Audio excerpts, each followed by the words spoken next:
Well, I've been thinking a lot lately about love. It means a lot of things to a lot of different people. You know, you could ask 5 people, what does it mean to be in love? And you get 5 completely disparate different answers. And I really only know what being in love means for me, what it has meant for me. Basically, my love lives inside a tent. It's a little tent. You can see it on the beach there. It's brown, held down by a few wooden pegs and some rope. It's not fancy. It's not elegant. It's just this very simple brown tent, and it doesn't look like much from the outside. Neither do I. But you go inside the tent, and it's the warmest, most welcoming place you can imagine.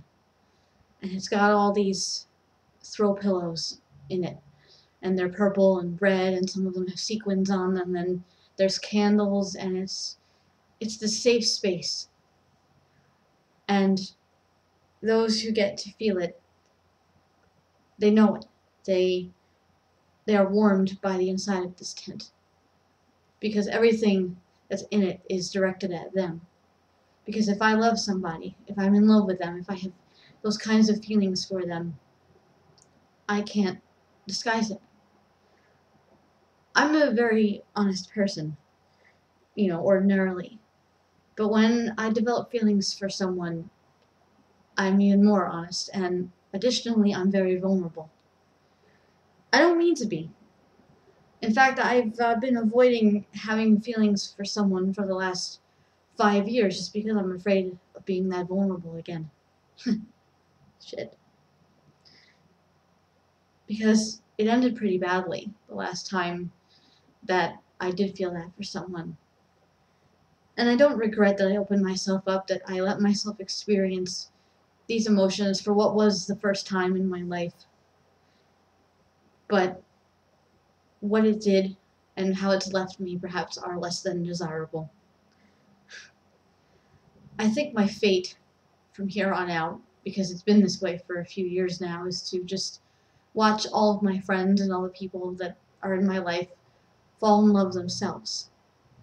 You see, they fall in love. I'm just a spectator. I mean, I guess it is a sport in a way, you know. Everybody acts differently out on the arid desert plains, the savannah of Amor, if you will. Some people are stalking the prey, they're the aggressors, some are the very vulnerable, prey itself, just lying in wait. But everybody acts differently when they're in love.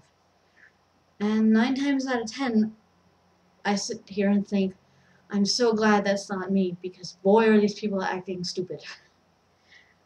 But it's not a bad kind of stupid, I guess. Because when you are in love with someone, you don't care so much about looking like a fool because you've opened yourself up completely. And they know you. At least in my case, that's how it is. Whatever walls I might have just disappear. If I let someone in, I let them in all the way. There's no halfway with me. And I guess that's a problem. Because I can't just sort of feel something for someone. I either feel nothing at all or I'm completely in love. And I've gotten a lot better, though, at reining that in. Because I know how out of control that can be and how dangerous that can be. But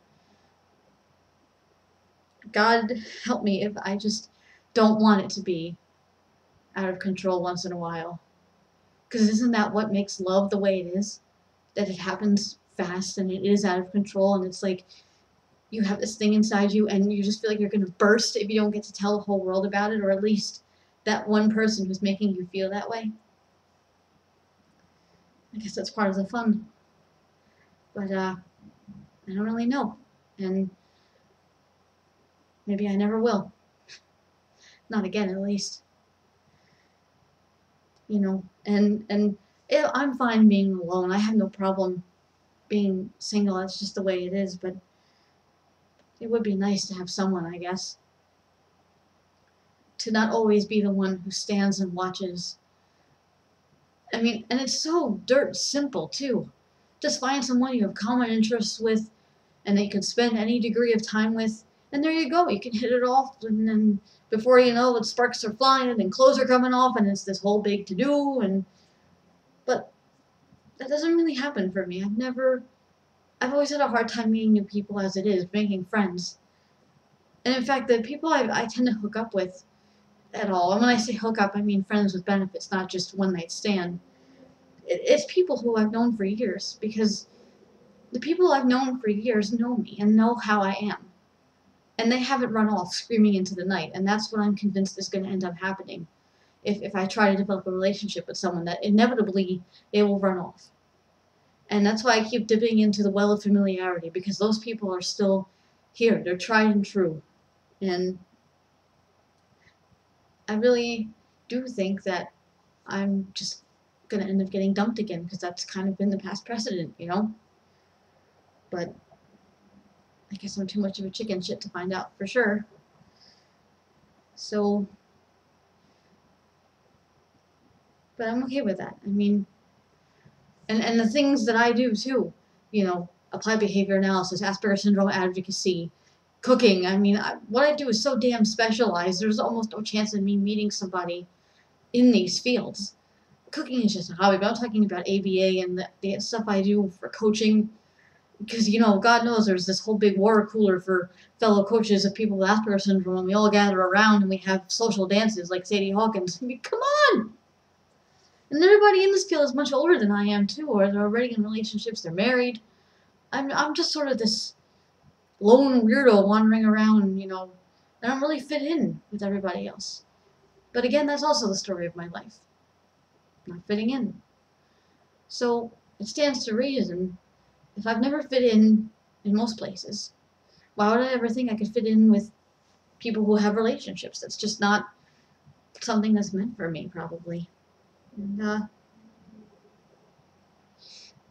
I always used to think I was okay with that, and I largely am okay with that, but sometimes I'm not so okay with that. It's not so good to know that this area of life is shut off to you almost permanently, not even by your own choice, just because it's mired with obstacles and challenges, and maybe it's not worth it.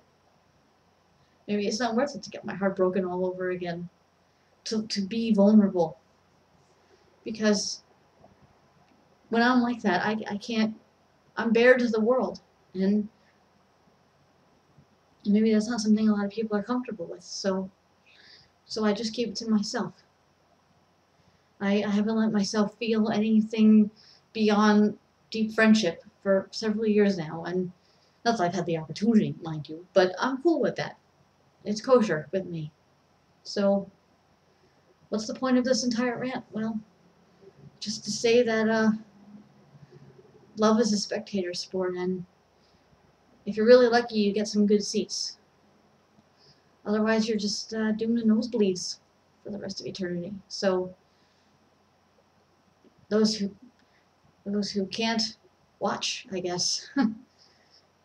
But not in the creepy voyeur kind of way, you know, like peeping Tom, like binoculars, kind of rear window-ish Jimmy Stewart way. I don't mean like that, but you know. So, yeah, I guess that's about all I have to say, and thanks for watching.